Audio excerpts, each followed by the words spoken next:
శ్రోతలందరికీ నమస్కారం అండి. అమ్మాయి అహల్య, నిన్ను చూసుకోటానికి పెళ్లివారొస్తున్నారు. ఈరోజు ఎక్కడికి వెళ్లకు, ఇంట్లోనే ఉండు హెచ్చరించాడు సుబ్బారావు కూతుర్ని ఉద్దేశించి. పక్కింట్లో చింతగింజలాటకి పరిగెత్తుకుంటూ వెళ్లబోతున్న అహల్య చటుక్కున ఆగిపోయి తండ్రి కేసి చూసి తల నిలువుగా ఆడించి కొంగు మెలిపెట్టుకుంటూ ఇంట్లోకి నడిచింది. ఆంధ్రదేశంలో ఓ పల్లెటూరి సగటు మధ్యతరగతి ఆడపిల్ల అహల్య. ఒక్కగానొక్క కూతురైన గారాబమంటే ఏమిటో తెలియదామెకు. వ్యక్తురాలైన పిల్లకి చదువేమిటి అని వాళ్ళ నాయనమ్మ అనగానే అహల్యని స్కూల్ మాన్పించేశాడు సుబ్బారావు. ఆ ఊళ్ళో మగపిల్లలకి ఆడపిల్లలకి ఒక్కటే స్కూల్ కాబట్టి ఆమె చదువు అంతటితో ఆగిపోయింది. ఇంట్లో ఎదిగిన పిల్లుంటే పెళ్ళెప్పుడు చేస్తావు అనే అమ్మలక్కల ఆరాలతో రామలక్ష్మి భర్తను పోరటం మొదలుపెట్టింది, సంబంధాలు చూడమని. ఆ ప్రయత్నంలోని భాగమే ఆ రోజు ఏర్పాటైన పెళ్లి చూపులు. గదిలో కూర్చుని చదివిన పుస్తకమే తిరిగేస్తూ పోతోంది అహల్య. ఇంతలో బిలబిలామంటూ సరోజ, సీత, సుగుణ వచ్చేశారు. ఇంకా అలా కూర్చున్నావేంటి? నువ్వొస్తావని చూసి చూసి విసుగు పుట్టి మేం వచ్చాం. ఏం చేస్తున్నావింతసేపు?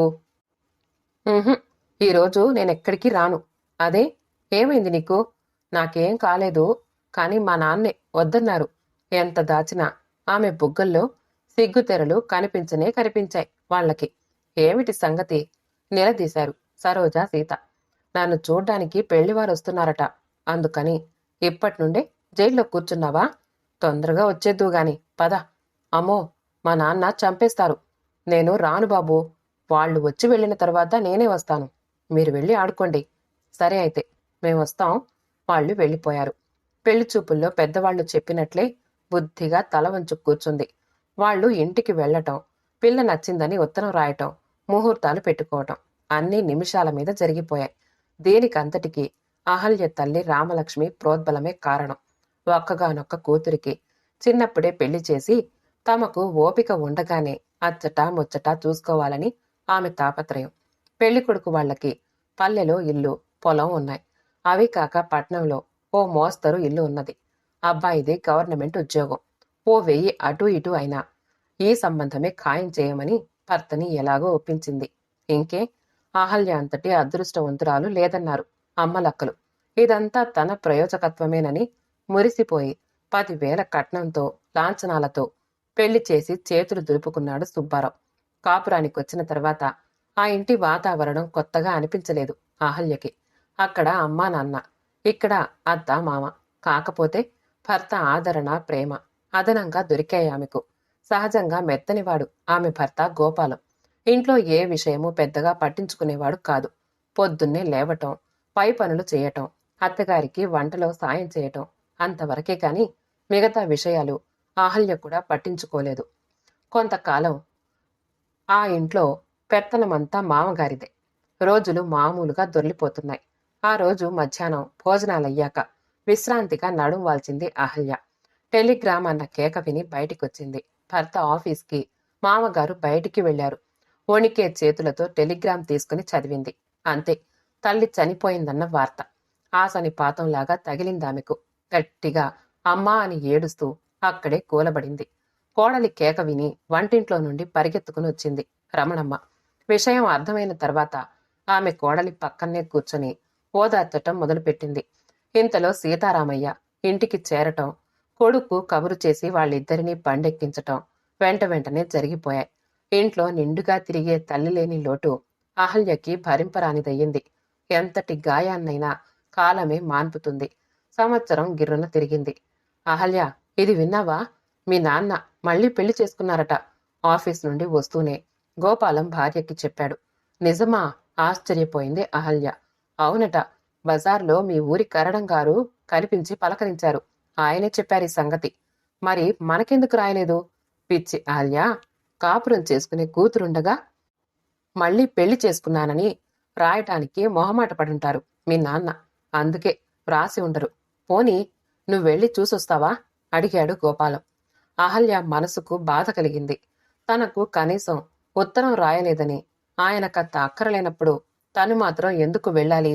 వద్దులేండి, ఆయన రాయలేదు కదా, మనం వెళితే బాధపడతారేమో, రాసినప్పుడే వెళదాం అని ఊరుకుంది.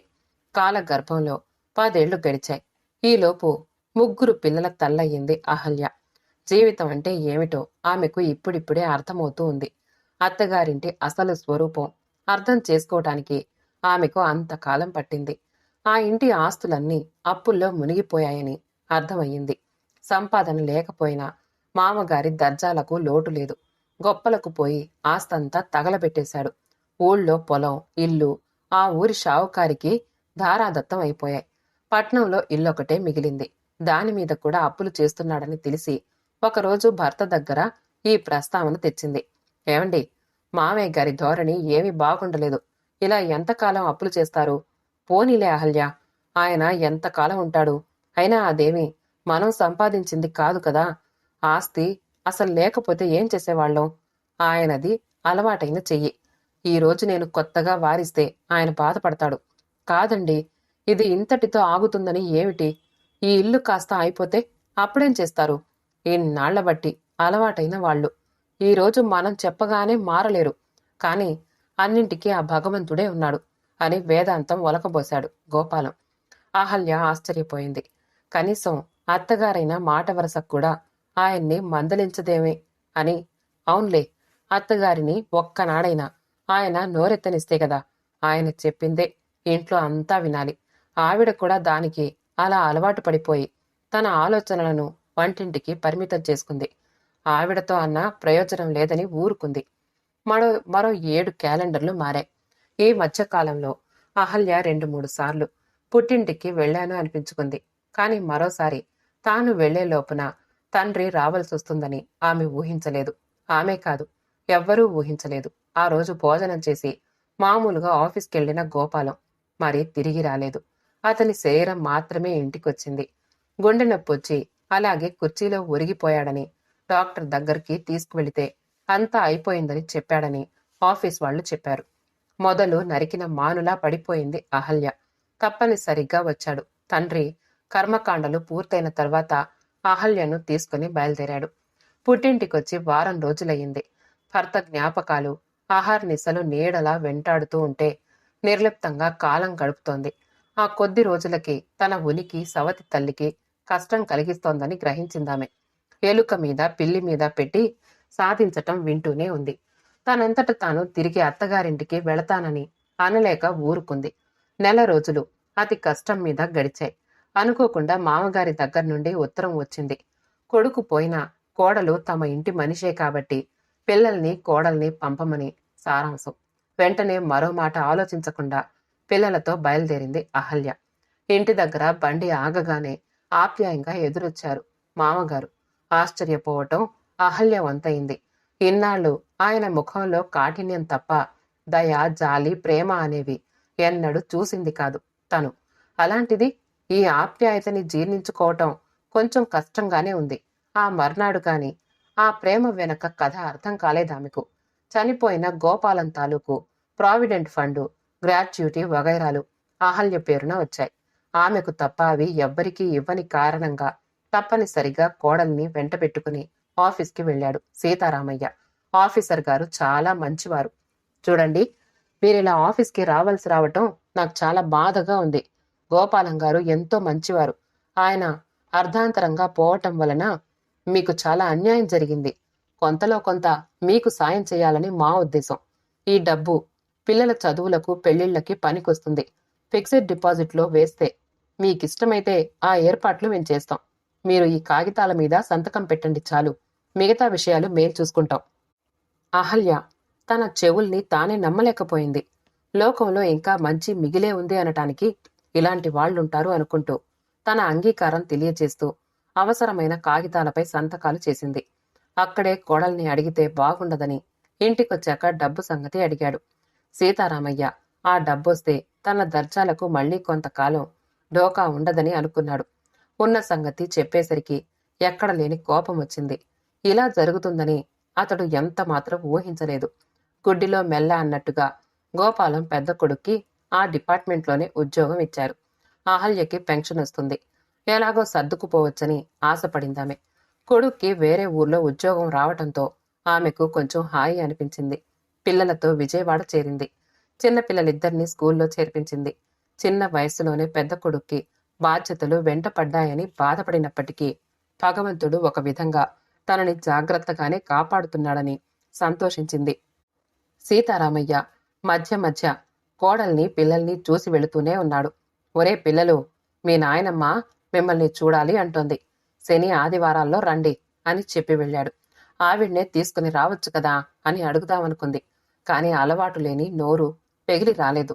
10 సార్లు ఆయన వచ్చి వెళ్లిన తర్వాత బాగుండదు అని పిల్లల్ని తీసుకువెళ్లి అత్తగారిని చూసొచ్చింది. పుట్టింటి సంబంధాలు పూర్తిగా తెగిపోయాయి. వదిలిందే చాలని చేతులు దులుపుకున్నాడు తండ్రి. ఓ రోజు ఉన్నట్టుండి ఊడిపడ్డాడు సీతారామయ్య.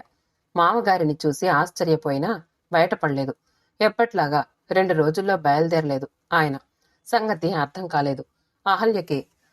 ఆ రోజు సాయంత్రం పెద్ద మనవడితో కలిసి ఇంటికొచ్చాడు ఆయన. ఇద్దరూ కలిసి రావటం ఆమెకి ఆశ్చర్యం కలిగించింది. చెప్పరా మీ అమ్మకి అన్నాడు మనవడితో. నువ్వే చెప్పు తాతయ్యా, నేల చూపులు చూస్తూ అన్నాడు మనవడు. చివరికి తనే మొదలుపెట్టాడు సీతారామయ్య. ఏమీ లేదమ్మాయ్, ఉద్యోగస్తుడైన పిల్లాడున్నాడంటే ఆడపిల్లల తండ్రులు ఊరుకుంటారా? అదే మన రాజుగారికి పిల్లనిస్తామంటూ ఒకటే తిరిగిపోతున్నారు. నేను ఇప్పుడే ఏం తొందర అని బెట్టు చేస్తూనే ఉన్నాను. ప్రకాశరావు లేడు, వాళ్ళ అమ్మాయిని చూసి పొమ్మని ఒకటే గొడవ. నిన్ననే వెళ్లి పిల్లని చూసొచ్చాం. వాడికి నచ్చింది. కట్నం లాంఛనాలు అవి బాగానే ముట్ట చెప్పారు. ఇక మనం సరే అనటమే తరువాయి. అదేమిటి మామయ్య గారు, వాడికప్పుడే పెళ్ళేమిటి? నిండా 20 ఏళ్లు లేవు. ఈ రోజుల్లో ఆడపిల్లలకే తొందరపడ్డం లేదు. మగపిల్లవాడు, వాడికేమిటి తొందర? గొంతు పెకిలించుకొని మెల్లగా అన్నది. అవునమ్మా, మగపిల్లవాడి తల్లివి, నీకుండదమ్మా తొందర. ఆడపిల్లవాళ్లు తొందరపడతారు, సహజమే మరి. మీరెన్నైనా చెప్పండి మామయ్య గారు, వాడికిప్పుడే పెళ్లి చేయటం నాకిష్టం లేదు. అసలు అలాంటి ఆలోచనే రాలేదు నాకు. మీకెలా వచ్చిందో? కొంచెం గట్టిగానే మాట్లాడాను అనుకుంది. ఏమోనమ్మా, వాడిష్టం. నాదే ఉంది, నీదే ఉంది. ఆలోచించు. నేను మాత్రం ఎన్నాళ్లుంటాను? వాడికి పెళ్లి చేస్తే వియ్యాలవారు కూడా నీకు కాస్త అండగా ఉంటారు. నిష్ఠూరంతో పాటు హెచ్చరిక కూడా చేశారు. కాని ఆ మర్నాడు కూడా ఆయన ప్రయాణం కాలేదు. ఇదేదో తేలనిదే. ఆయన వెళ్లడని అర్థమైంది అహల్యకి. ఆయన్ని బయటికి వెళ్లనిచ్చి కొడుకుని నిలదీసింది. ఏరా రాజు, తాతయ్య పెద్దవాడు. ఆయన ఆలోచించకపోతే నీ బుర్ర ఏమైంది? ఇప్పట్నుండి బాధ్యతల్లో ఇరుక్కోవాలని ఎలా అనుకున్నావు? నీకైనా ఉండొద్దు? తాతయ్యకి ఆ మాత్రం చెప్పలేవు? నేనేం చేయనమ్మా? ముందుగా చెప్పకుండా తీసుకువెళ్ళాడు. అన్నీ మాట్లాడిన తర్వాత నేనేం చేయను? ముసలాయన బాగా నూరిపోశాడని అర్థమైందామెకు. సరే, ఇలా లాభం లేదు అనుకుని ఆఖరి ప్రయత్నంగా పెళ్లివాళ్ల అడ్రస్ తీసుకుని వాళ్ళింటికి వెళ్ళింది. ఆ పెళ్లి కూతురి తండ్రి చెప్పిన విషయాలు విన్న తర్వాత, మామగారు అంతా నిర్ణయించిన తర్వాతనే తనకి చెప్పాడని అర్థమైంది. చూడండమ్మా, మీ మామగారు మీకన్నీ తెలుసని చెప్పారు. మీరు ఎక్కడికి బయటికి వెళ్లే స్థితిలో లేరు కాబట్టి తను మనవడు మాత్రమే పిల్లని చూడ్డానికొస్తామని చెప్పారు. మీకు తెలీదా? ఇప్పటికే ఆయన మా దగ్గర 5,000 తీసుకున్నారు. మేం పిల్లకి సంబంధం కుదిరిపోయింది అనుకుంటున్నాం. మీరిప్పుడు కాదంటే మా పిల్లని ఎవరు చేసుకుంటారు? కుదిరిన పెళ్లి ఆగిపోయిందంటే ఎంత అప్రదిష్ట. మీకు ఆడపిల్ల ఉంది, కాస్త ఆలోచించండి. ముందరి కాళ్లకి బంధం వేశాడాయన. మరో మాటకి అవకాశం లేకపోయింది.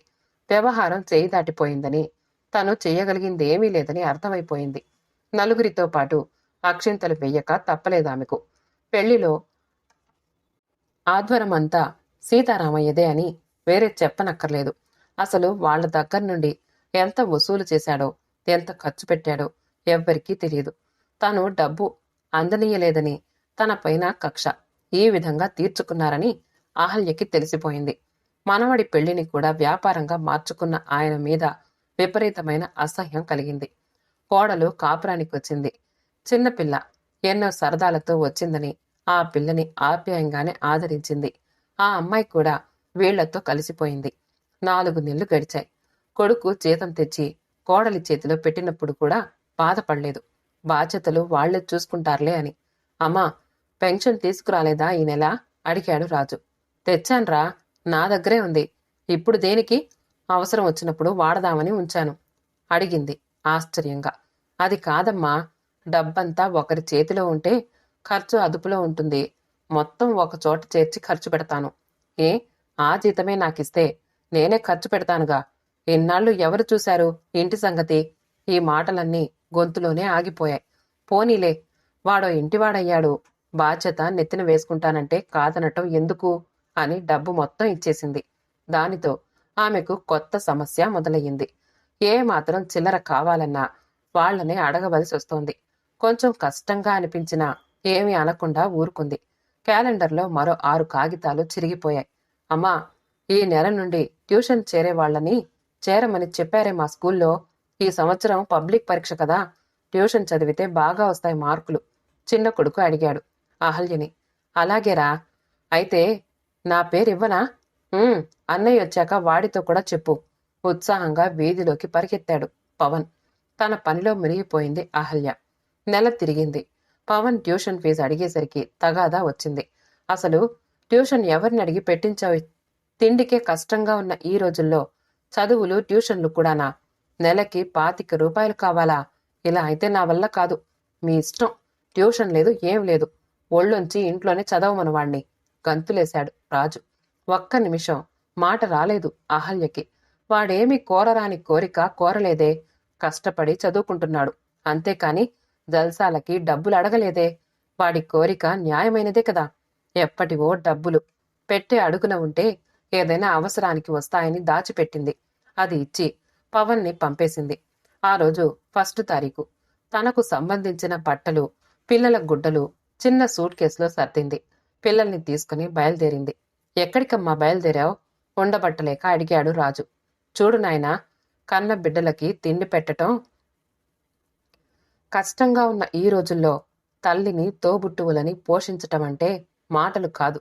ఇంకా చదువులు, ట్యూషన్లు నీ వల్ల అయ్యే పని కాదు. అందుకని నేనే ఆ పని చెయ్యాలని అనుకుంటున్నాను. నీకు తప్పినా కన్న తల్లిని నాకు తప్పదు. అందుకే నా దారి నేను చూసుకుంటున్నాను. ఇందులో మీకెవ్వరికీ ప్రవేశం లేదు. నీ సంసారమైనా పొదుపుగా చేసుకో. పిల్లల్ని తీసుకుని గడప దాటింది. ఏ ధైర్యంతో తల్లి అలా బయటికి వెళ్ళిందో రాజుకి అర్థం కాలేదు. ఆ ధైర్యం ఏమిటో మర్నాడు కానీ తెలియలేదు. ఆ సెంటర్లోని చిన్న గదినే 2గా విభజించి శ్రీనివాస హాట్ హోమ్ అనే పేరుతో బజ్జీల షాపు వెలిసేదాకా తెల్లవారింది. తన దైనందిన కార్యక్రమంలో నిమగ్నమైంది అహల్య. దూకుడుగా తన ఇంటి మీదకి దండయాత్రకి వచ్చిన మామగారిని అల్లంత దూరాన్ని చూసింది అహల్య. అయినప్పటికీ ఏమాత్రం చలించలేదు. రండి, ఏమిటలా హఠాత్తుగా వచ్చారు? నిబ్బరంగా ప్రశ్నించింది. నేను కూర్చోటానికి రాలేదు. అయినా నువ్వు చేసిన పనేం బాగాలేదు. మన ఇంటా వంట లేదు. ఇలాంటి పరువు తక్కువ పనులు. అవ్వ, నీకేమైనా మతిపోయిందా? రాజుగాడు చెప్తే ఏమో అనుకున్నాను. ఇదా నువ్వు చేసిన నిర్వాకం? దులిపేశాడు సీతారామయ్య. మామయ్యగారు, ఎక్కువ మాట్లాడకండి. ఇన్నాళ్లు మీరేం చేసినా చెప్పినా నేను అడ్డు చెప్పలేదు. పరువు తక్కువ పనులు అంటున్నారు. ఇల్లంతా అప్పులకి అంకితం చేసి ఆస్తంతా హరించి నడి బజార్లో నిలబడినప్పుడు మీ పరువేమైంది? ఇన్నాళ్లు మా మంచి చెడ్డలు మీకు తెలుసని నేనేం మాట్లాడలేదు. కాని పిల్లలకు అన్యాయం జరుగుతూ ఉంటే, వాళ్ల భవిష్యత్తు దెబ్బతింటూ ఉంటే తల్లిగా ఊరుకోలేకపోయాను. ఇన్ని రోజులు నేను శాపగ్రస్తినని, కాని ఈరోజు నేను శాపం తీరిన అహల్యని. ఆనాడు బండరాయిని కాబట్టి మీకు ఎదురు చెప్పలేదు. మౌనమే శరణ్యంగా మీకు తల వంచాను. ఈనాడు దేవుడు నాకు శాప విమోచనం కలిగించి జ్ఞానం ప్రసాదించాడు. నా కర్తవ్యం ఏమిటో బోధించి కళ్ళు తెరిపించాడు. ఇక మీరు నన్ను ఆపలేరు. అయినా నేనేమీ కాని పని చేయటం లేదు. గౌరవంగా నా కాళ్ల మీద నిలబడి నా పిల్లల్ని పోషించుకుంటాను. ఇందులో ఎవ్వరూ సిగ్గుపడవలసింది లేదు. వాడంటారా? పెద్దవాడైనాడు. వాడికి తండ్రి ఇచ్చిన ఉద్యోగం ఉంది. కాని మిగతా ఇద్దరికీ నేను మాత్రమే మిగిలాను. నా కర్తవ్యం నేను నెరవేరుస్తాను. శాప విముక్తి పొంది మరో జన్మ ఎత్తిన నన్ను ప్రశ్నించే అధికారం ఎవ్వరికీ లేదు. ఇక చెప్పవలసిందేమీ లేనట్లు గిరుక్కున తిరిగి లోపలికి వెళ్ళిపోయింది అహల్య. కథ సమాప్తమండి. కథ నచ్చితే లైక్ చేయండి, షేర్ చేయండి. మా ఛానల్ని సబ్స్క్రైబ్ చేసుకోండి. మళ్ళీ కలుద్దాం ఇంకో మంచి కథతో.